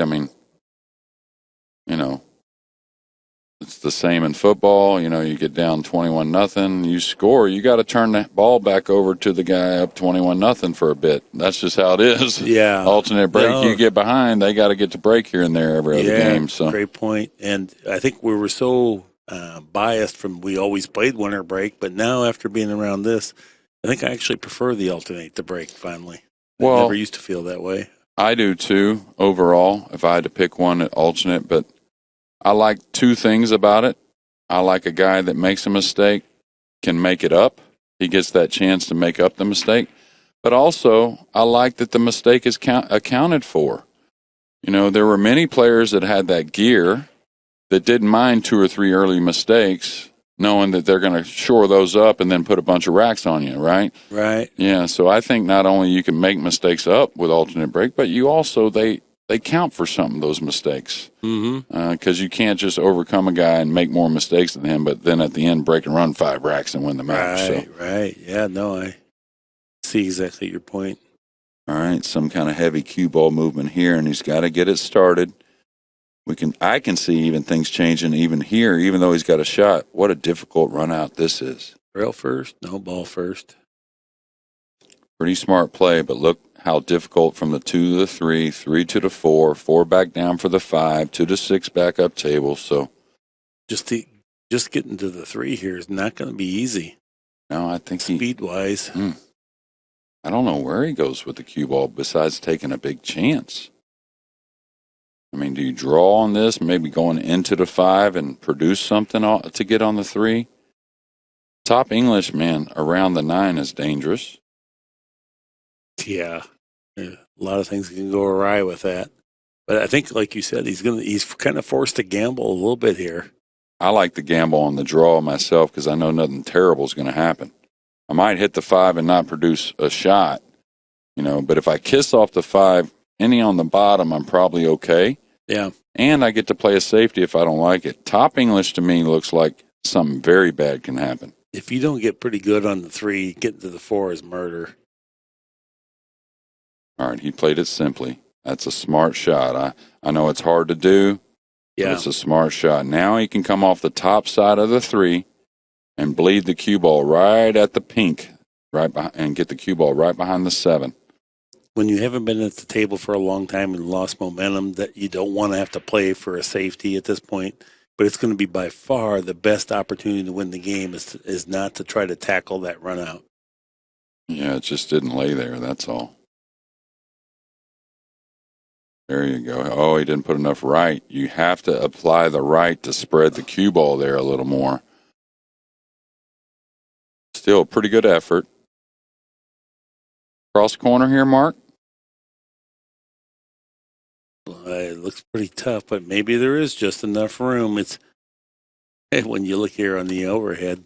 Well, he can, it definitely banks in, and it's hard to hang it. Trust me on that one. Just playing one pocket on the slick felt, it's hard to hang this bank. Plus, you can shoot it with outside. You can come good one rail with the cue ball. This is the type of cross-corner bank you can shoot with straight English if you like that line on the cue ball. You can shoot it with inside or outside, depending on what you want to do with the cue ball. A lot of people would say, well, knock the 3 away and pin him behind the 9. That's tough from that range. Exactly right. I like him gambling on the cross corner myself, anyways. I kind of like the cross corner but playing it to the thin side and try to get the cue ball in between the 6 and 4, like he was trying here. Yeah, that's the thin side, and now maybe didn't totally leave him locked up, but you had a chance to score, you had a chance to get safe. Yeah, pretty standard shot, right? And pretty comfortable to play. You're not taking much risk with that one. Yeah, you don't have to roll it. You get to put a nice stroke on it. Mm-hmm. It's a bit of a two-way. You make the bank. And the one thing about that bank, unless you're playing on a little bit older felt, tougher, it's very hard to hang it, believe it or not. It doesn't really want to sit up in the pocket too much. It wants to either go or get away from the pocket. Unless you hit it thick into the bottom rail or something. But, oh, nice hit here. I don't know what it's going to do for him, but a super nice hit. It's certainly not the worst result in the world. And you really taught me something yesterday about my safety play, and maybe for anyone else listening too, that sometimes on the tougher safeties, I would not apply my good finish to the stroke, and it really cost me. And you were talking about that edging the ball, thin hit, get through it with a accelerating tip finish, and your results are so much more consistent because I would never understand it. I know I could make that hit if I was shooting at the pocket, but I didn't make that hit when I was shooting at the safety, and that's exactly it. It just resonated like right away. I knew, bingo, that's what I do wrong. Yeah, I think all of us are easily at fault for that. It's like you're trying to really contain the object ball when you're making that thin hit, and you don't really understand what makes it kind of contain, right? I think I steer, I guide, I poke. I think I introduce a hint of all that, unlike when I'm shooting at the pocket where I'm so comfortable and I've practiced so much. Yeah, I say to a lot of people, and this is kind of that instance, and certainly in other instances, but what I felt Efren was so good is when nerves got high, even on the light shots, he still accelerated the cue. Mm-hmm. That's why he played balk line the way he does in comparison to some others, because those thin hits, right? He still is so accurate because he's not guiding the cue when he did it. Where most of us in high-pressure situations, man, it's easy to guide the cue. The heart rate goes up, and then my backswing rate goes up. It's like Even here, this is a prime example. If you want this thin hit to stay there, if you're trying to apply some inside English and get back behind the 6, if you baby it, it kind of drags. Now, I think he's going to separate the cue ball. I think he's going kick and stick here. He's going that way? I thought he could hit the top of the... He can, but it's that funny angle you have to really feather. Oh, wow. Yeah, but that's... Oof, I don't know. I thought he had I love the kick shot a lot of times, and usually your instincts is kind of telling you to do that, right? Like, oh, man, this is a little better than just the straight on. Okay, big shot here. Don't think the 5 passes the 9 just in case he does bury the 4, but probably tries to play a winner on the 9 somehow if he makes the 4.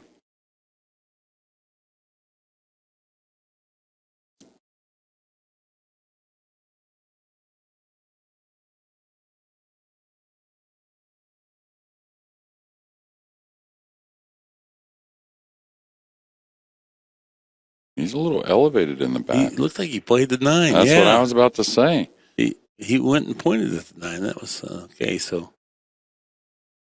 wow, he's been so good with the long shot here the last hour of the match that I thought he would pocket the 4 and assess from there. The safety was tricky. I will give him that. I didn't really see any safety I was in love with. Right. All right, he's going for it here, cross side with some speed. Oh, what a shot. What a shot. Gorgeous. Such a free swinger, right? I mean, and not in a bad way, Oh, a beautiful very good cueing way. action. Yeah, the fluid. That really contributes to accuracy. Now, he can follow his ball here. He can stop also for a little between the 7-8. It's kind of how he feels. I kind of like the stop. Me too. Yeah. Me too. That's why I brought it up. I was like, I kind of like the stop. Shorter swing, bigger pocket. Yeah, I don't know if he stopped. His tip came up. Cue ball went forward a hair. Now he's a little snookered on the 6. He's got the top side mark, but that's it. Oh boy. Yeah. He's going to have to maybe play the bank here if he can't get to a little bit the left side of the 6. Oh, well, I always kind of like one rail the cue ball at the 9, maybe try to use the right speed. That's what I mean. Play the 9 and the 6 ball. Why not? Well, That's what I would do, just like that. okay. Just like that. Good shot. Oh, and a 7-9 lined up, I think, Mark. I'll tell you. And he can play safe with it. He can follow the cue ball beyond the 8, going to the side rail, I think.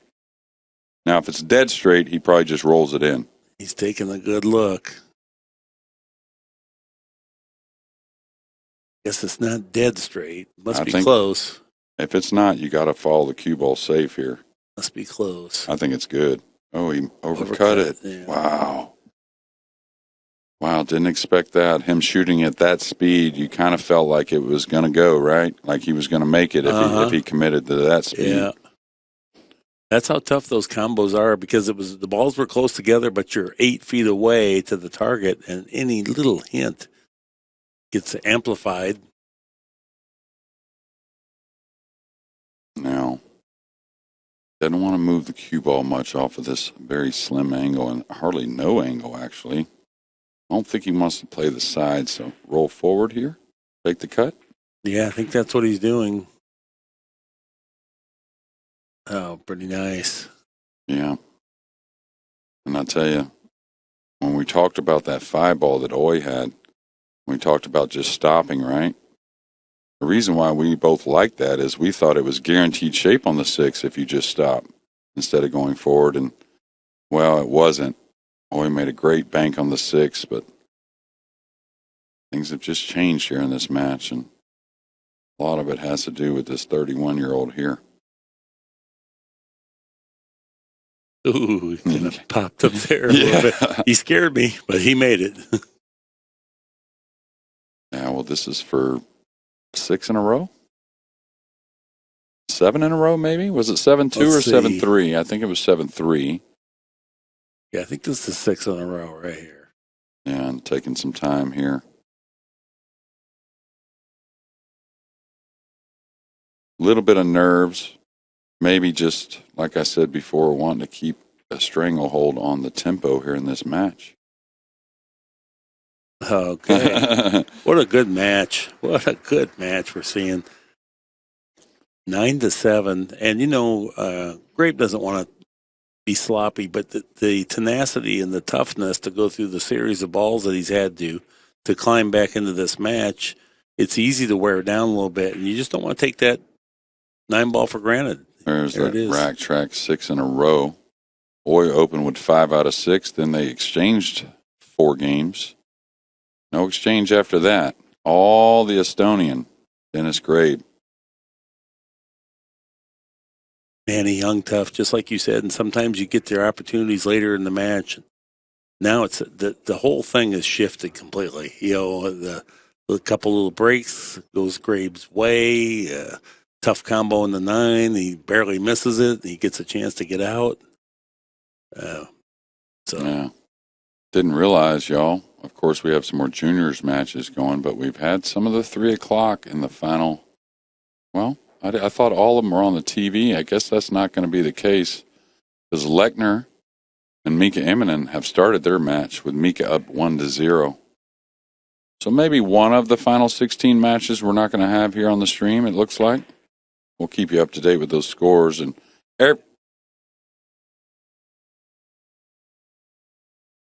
okay. We're informed that there's 8 matches. Right. 5 consecutive on this table. Yeah, that makes sense. I'm not so sure what I was thinking earlier. 16, 8 matches, 5 slots here. And everything's changed in this match. And again, it has a lot to do with this guy's grit, right? Holding up through the beginning of this match. Yeah, he had to fade real tough early rounds here. Get the cue ball off the point enough? Can he get through it enough? Oh, he could. Cheated the pocket a little bit. I don't think he's going to get where he wanted, but and that was an in between.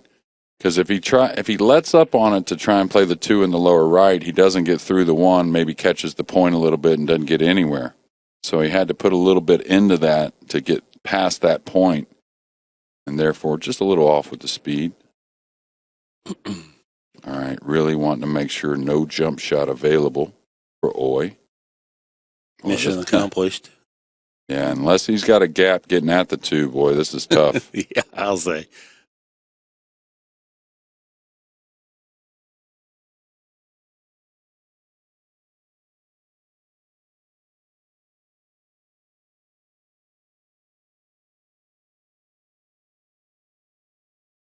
And Oy knows how tough it is as well. He kicks to the, in between the 5 and 6. Probably wants to try and get a full hit on the 2, trying to bang it away and maybe get a safety out of it. It's the one I see. He'd love to do it with a high ball. If he has to elevate a little bit, hit downward to try and bend the ball. High ball probably wants to hit it full, Mark. And get that like top that. spin to check up the cue ball a little bit. Is he going to get the 6 introduced here? Ooh, he's going to get a 9 ball introduced here. if it just slipped past there, he might have got away with that. But now, this is match ball for Denis Grabe. Yeah, and I'm trying to really reflect on, I don't have any glaring mistakes entering my head from Oy here. Really super impressive what Grabe has done. Now some things changed. We had a few dry breaks, a 1 non-complying break from Oy, so the break definitely had an impact on this comeback. But really open mistakes, not a whole lot from Naoyuki. Now he's played great too. Yeah, he's played excellent. Tough combination, and Grabe wants to for sure bury it, but does not want to give up an easy run out if he fails, because it's got so much challenge to it. I would rank him at maybe just a hair over 50-50 to pocket this ball. I like his chances myself. Just the way everything's been going, right? He's not going to slow roll it. He's not going to crush it. Good firm medium. You'll hear the 9 hit the hole. Yeah, just like that. What a big win. Yeah, and a big heart from the 6'4" Estonian. Hard to believe he's only 31, right? Yeah. He's been around, it seems like, 15 years playing great. Really solid performance. This has been an Accu-Stats presentation, the worldwide leader in billiard programming. That's our time for this time. Until next time, so long.